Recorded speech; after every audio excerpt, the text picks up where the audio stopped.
প্রিয় শিক্ষার্থী, আবারও ফিরে এলাম ইঞ্জিনিয়ারিং মেকানিক্স নিয়ে তোমাদের সাথে। আমি আজকে পঞ্চম অধ্যায়ে ভরকেন্দ্র নির্ণয়ের একটি জেড সেকশনের ভরকেন্দ্র নির্ণয় করব। জেড সেকশনটি এখানে দেওয়া আছে যে এখানে 8 সেন্টিমিটার আর এখানে আছে কত 12 সেন্টিমিটার। তাহলে জেড সেকশনটি কিন্তু একদমও না যে একটা অক্ষ দিয়ে এটাকে আলাদা করা যাবে, মানে আলাদা মানে সমানভাবে বিভক্ত করা যাবে। এদিকে যদি একটা অক্ষ টানি কিন্তু সমানভাবে বিভক্ত হবে না, কারণ ওইদিকে 12 সেন্টিমিটার, এইদিকে 8 সেন্টিমিটার। গত ক্লাসে আমি তোমাদের একটা দেখিয়েছিলাম যে সমানভাবে বিভক্ত হয়, তখন ওই অক্ষটা ছিল প্রতিসম অক্ষ, কিন্তু এখন কোনো প্রতিসম অক্ষ আঁকা যাবে না। এখন যেটা আমাদের করতে হবে সেটা হচ্ছে যে দুইটা রেফারেন্স অক্ষ আঁকতে হবে। এই রেফারেন্স অক্ষটা একদম ঘেঁষে ঘেঁষে আঁকতে হবে। যদি আমি দড়ি দিয়ে আঁকি তাহলে ওটা কিন্তু যোগ করে নিতে হবে, তখন এটা মানে অঙ্কের হিসাব নিকাশে কিছু সমস্যা হবে, মানে জটিলতা বাড়বে। তো আমি একদম ঘেঁষে ঘেঁষে নিয়ে নিলাম। এই দিক দিয়ে একটা অক্ষ নিলাম, এই দিক দিয়ে একটা অক্ষ। আমি এটা যদি ভিন্ন কালার দিয়ে নিই তাহলে জিনিসটা বুঝতে পারবো যে এটা আমি একটা রেফারেন্স অক্ষ নিলাম। এই দিকটা একটা রেফারেন্স অক্ষ নিলাম। তাহলে দুটো রেফারেন্স অক্ষ নিলাম। একটা অক্ষকে আমরা কি বললাম, এক্স অক্ষ, আর একটা হচ্ছে ওয়াই বার অক্ষ, এক্স বার অক্ষ। তাহলে আমরা দুটো অক্ষ নিলাম এই জায়গায়, যে দুটো অক্ষের সাপেক্ষে আমরা যে ওয়াই অক্ষ হতে কত দূরে এবং এক্স অক্ষ হতে কত দূরে ভারকেন্দ্রটা অবস্থিত সেটা আমরা নির্ণয় করব। সেক্ষেত্রে আমাদের এখানে এক্স বার এবং ওয়াই বার দুটি নির্ণয় করতে হবে। এক্স বার এবং ওয়াই বার দুটি নির্ণয় করতে হবে, কারণ এখানে কোন অক্ষে সেটা প্রতিসম হয় নাই। প্রতিসম না হলে দুইটি অক্ষ বরাবরই আমরা কাজ করতে হবে। তো আমাদের প্রথম কাজ হচ্ছে যে সেকশন করে নেওয়া। যে এখানে আমি তিনটা সেকশন সহজেই করতে পারলাম। এদিকে একটা টান দিয়ে দিলাম, এখানে টান দিয়ে দিলাম, তাহলে তিনটা সেকশন হয়ে গেল। তিনটা সেকশনের এটা ধরলাম 1 নাম্বার সেকশন, এটা 2 নাম্বার সেকশন, এটা 3 নাম্বার সেকশন। তাহলে 1, 2 এবং 3, তাহলে তিনটা সেকশন পেয়ে গেলাম। এখন এই তিনটা সেকশনের কি করতে হবে, ক্ষেত্রফল নির্ণয় করতে হবে। তিনটা সেকশনে আলাদা আলাদা ভারকেন্দ্র নির্ণয় করতে হবে। প্রত্যেকটা অক্ষের সাপেক্ষে কত দূরে ভারকেন্দ্র আছে সেগুলি আমরা এগুলি একটু সাইডে দিব। 3, এটা একটু সাইডে দিব কারণ মাঝখানে আমার কাজ আছে, এটাও সাইডে দিয়ে দিব। এটা 1 নাম্বার সেকশন। তো আমরা যেটা বলেছিলাম যে প্রথমে A1 নির্ণয় করব, তারপরে A2, তারপরে A3। আমরা একসাথে এখানে A2 এবং A3। তাহলে A1 কত, A1 নির্ণয় করব। A1 এর মানটা কত দেখো, যে A1টা হচ্ছে এইখানে 4 আর এখানে হচ্ছে 12। তাহলে 12 গুণ 4, 4 12 48, 4 12 48, 4 12 48 সেন্টিমিটার স্কয়ার। তারপরে আছে A2 আছে কত 10, আর এখানে একটা মিসিং আছে, সেটা হচ্ছে এখানে কত, এখানে 2 সেন্টিমিটার। তাহলে 2 সেন্টিমিটার হলে 10 গুণন 2, তাহলে 10 গুণন 2, তাহলে 20 সেন্টিমিটার স্কয়ার। তারপরে আসো A3 হচ্ছে তোমার এদিকে 8 আর এখানে আরেকটা মিসিং আছে 2, এখানে 2 আছে, 2 সেন্টিমিটার। তাহলে 8 গুণন 2 সমান 16 সেন্টিমিটার স্কয়ার। তো এখন আমাদের এর মান হয়ে গেল এখন আমরা y1 এর মান নির্ণয় করব। y1, হ্যাঁ, y1 কিভাবে নির্ণয় করব? তাহলে y1 কোনটা? এই যে এটাকে আমি এই যে একটা a1 সেকশন, এটাকে আমরা কি করব? এটাকে আমরা একদম কর্ণ বরাবর কাজ করব, কর্ণ যেখানে ছেদ করব। তাহলে এই যে যে এটা পাইলাম, এটা কি? এটাই হচ্ছে y1। তো এটা যখন আবার কর্ণ বরাবর কাটবো, তাহলে এটাই হবে, এইখান থেকে সব দূরত্বই কিন্তু নিচে থেকে যাবে, তাহলে y2। আর y3 কোনটা হবে? এই যে দেখো আমি কাটলাম, তাহলে এই যে এইখানে যে বরাবর আমরা একটা দৈর্ঘ্য পাইলাম, এই দৈর্ঘ্যটাই হচ্ছে y3। তাহলে এটাই হচ্ছে y3। তাহলে তোমরা বুঝতে পেরেছো যে y1 কোনটা, y2 কোনটা এবং y3 কোনটা। তাহলে এখন তোমরা নিজেরা হিসাব করতে পারবে যে y1 কত, y2 কত এবং y3 কত। দেখো মেজারমেন্ট অনুযায়ী আমরা এইখানে যদি 4 হয় তাহলে y1 হবে 2, তাহলে 4 এর অর্ধেক 2 সেন্টিমিটার। এবং y2 টা কত হবে? y2 টা হবে, দেখো 4 তো যাবে যাবে, আর 10 এর অর্ধেক, তাহলে 4 তো গেল, তারপর 10 এর অর্ধেক, তাহলে 5 আর 4 9 সেন্টিমিটার।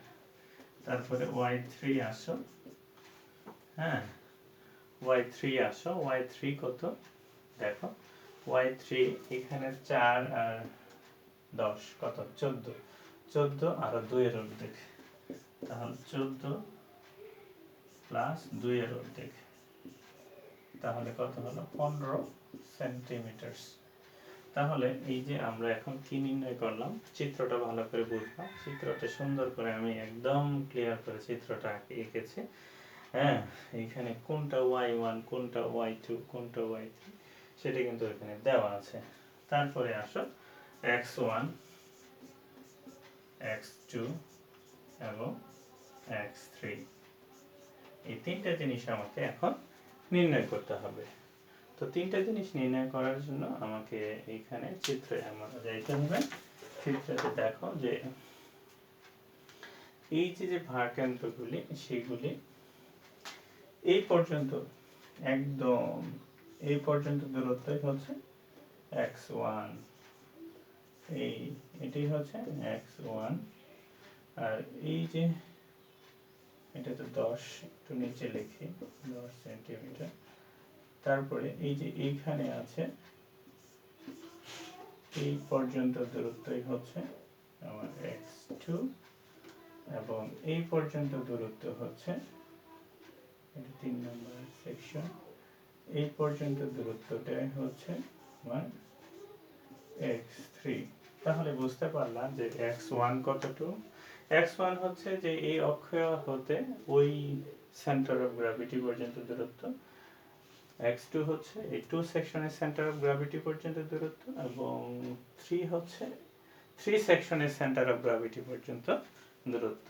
এইভাবে y গুলিও সেন্টার অফ গ্র্যাভিটি পর্যন্ত দূরত্ব, প্রত্যেকটা সেকশনে আলাদা আলাদা সেন্টার অফ গ্র্যাভিটি আছে, যেহেতু 3টা সেকশন 3টা সেন্টার অফ গ্র্যাভিটি। তো হলো এখন দেখো যে এই x1 টা আমরা নির্ণয় করব কিভাবে। তো x1 হচ্ছে যে এইখানে আমাদের, হ্যাঁ, এইখানে কতটুকু আছে তুমি এখন লক্ষ্য করো, যে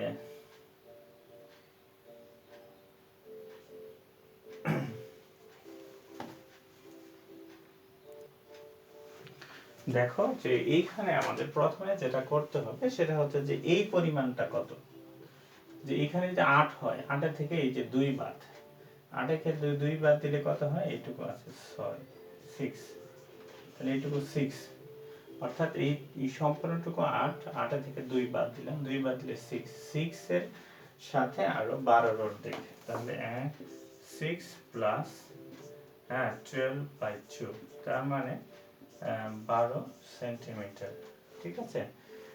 তারপরে আমাদের 7 x2 টা হবে যে এইখানে 6 তো যাবে যাবে, আরো 2 এর অর্ধেক, তাহলে 6 প্লাস 2 এর অর্ধেক তার মানে 7 সেন্টিমিটার। তারপরে x3 হচ্ছে 8 এর অর্ধেক, একদম সোজা x3টা, তাহলে 8 এর অর্ধেক, তাহলে এটা হচ্ছে 4 সেন্টিমিটার। তাহলে আমরা এখন এটা অবশ্যই এখানে আমরা কি পেয়ে গেলাম যে প্রত্যেকটা সেন্টার অফ গ্র্যাভিটি পর্যন্ত অক্ষ হতে, এই যে কল্পিত অক্ষ হতে বা রেফারেন্স অক্ষ হতে প্রত্যেকটা সেন্টার অফ গ্র্যাভিটি পর্যন্ত আমরা দূরত্ব পেয়ে গেলাম x অক্ষ বরাবর এবং y অক্ষ বরাবর যে দূরত্বগুলি আছে সেটা পেয়ে গেলাম। যেহেতু তিনটা সেকশন আমরা আলাদা আলাদা করছি, তিনটা আলাদা আলাদা সেকশন করছি, সেহেতু তিনটারই আমরা সব তথ্য পেয়ে গেছি। এখন আমাদের সূত্রের মধ্যে মানগুলি বসিয়ে দিয়ে, এখন যদি এইটুকুই বোঝার আর কিছু না, এটা এখন মান বসায় দিলে কিন্তু আমাদের অঙ্কটা হয়ে যাবে। আমি পরবর্তীতে আসতেছি মানটা বসায় নিয়ে, তাহলে তো ঠিক আছে। তাহলে আমরা এখন এই মানগুলি আমরা এখন এখানে কি করব, এই যে y এর সূত্র আছে এবং x বারের সূত্র আছে, y বারের সূত্র, এই সূত্রগুলিতে আমরা a1 যে মানটা পেয়েছিলাম y1 a2 y2 a3 y3 a1 a2 a3 মানগুলি আমরা বসিয়ে দিয়েছি, বসিয়ে ক্যালকুলেশন করেছি, দেখা গেছে যে এত সেন্টিমিটার। এখানে একইভাবে আমরা x বারের এখানে সূত্রগুলির সাথে আমরা এই মানগুলি যে আগে বের করলাম এই মানগুলি বসিয়ে দিয়েছি, এখানে এটা পেয়ে গেছি। তাহলে এই যে যে আমরা দুইটা জিনিস পাইলাম, এটা হলো কি y বার, হ্যাঁ এটা কি যে x বার। তাহলে x বার এবং y বার যে মানটা পাইলাম, এই মানটা নিয়ে আমরা শেষে একটা লাইন লিখে দিলে সবচেয়ে বেটার।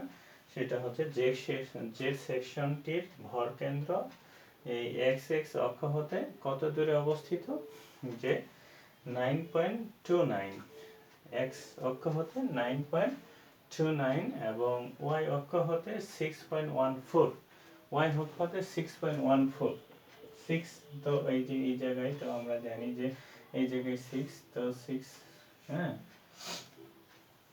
তো এই y অক্ষ হতে কি হবে 6 পয়েন্ট, হ্যাঁ, y বারের মানটা আমরা কি পাচ্ছি 6, অর্থাৎ এই যে এইখানে একটা ধরো বার কেন্দ্র পেয়ে গেছি, এখানে একটা বার কেন্দ্র পেয়ে গেছি, সেটা আমাদের এইটা, আমি একদম মুছে দেই সবকিছু, যে এইখানে আমরা যেটা পাইলাম সেটা কি পাইলাম, সেটা পাইলাম হলো y বার। তো y বারের মানটা কত 6 হ্যাঁ 6.14 এবং এইখানে একটা মান পাইলাম, হ্যাঁ এইখানে একটা মান পাইলাম, সেই মানটা কি, সেই মানটা হচ্ছে, এখানে একটা মান পাইলাম, সেই মানটা হচ্ছে x বার, এই x বারের কত, x বারটা হচ্ছে 9.29 সেন্টিমিটার। তাহলে এই অক্ষ হতে 9.29 সেন্টিমিটার ধরে, হ্যাঁ, এবং এই যে x অক্ষ হতে, হ্যাঁ, তো x অক্ষ হতে, হ্যাঁ এখানে উল্টা হচ্ছে, এখানে হবে 6.14 এবং এখানে হবে 9.29, হ্যাঁ। তো x অক্ষ হতে 6.4 সেন্টিমিটার, এই x অক্ষ হতে, এই যে এটা একটা, এই অক্ষটা কি ছিল x অক্ষ, তাহলে x অক্ষ হতে 6.14 সেন্টিমিটার দূরে এবং y অক্ষ হতে, ঠিক আছে, 9.29 সেন্টিমিটার দূরে বারকেন্দ্রটি অবস্থিত। আশা করি চিত্রটা খেয়াল করে বুঝতে পারবা। ধন্যবাদ সবাইকে। তাহলে সিজি হচ্ছে এটা সেন্টার অফ গ্র্যাভিটি আমাদের কাঙ্ক্ষিত, যদি চিত্রের বাইরে চলে গেছে কিন্তু সিজি ওইখানে, চিত্রের বাইরেই হবে। তো যাই হোক সিজিটা ওইখানে, এটা নিয়ে টেনশন করার দরকার নেই। তো এটাকে যদি আমরা এখানে সাপোর্ট দিয়ে এটা বার কেন্দ্রটা এই করতে হবে, যেটাই হোক চিত্রের বাইরে গেছে, বাইরে গেলেও এটা টেনশন করার কোনো দরকার নেই, এটা চিত্রের বাইরে, এটা চিত্রের গঠন অনুযায়ী বাইরেও যেতে পারে, সেটা সমস্যা না। ধন্যবাদ সবাইকে।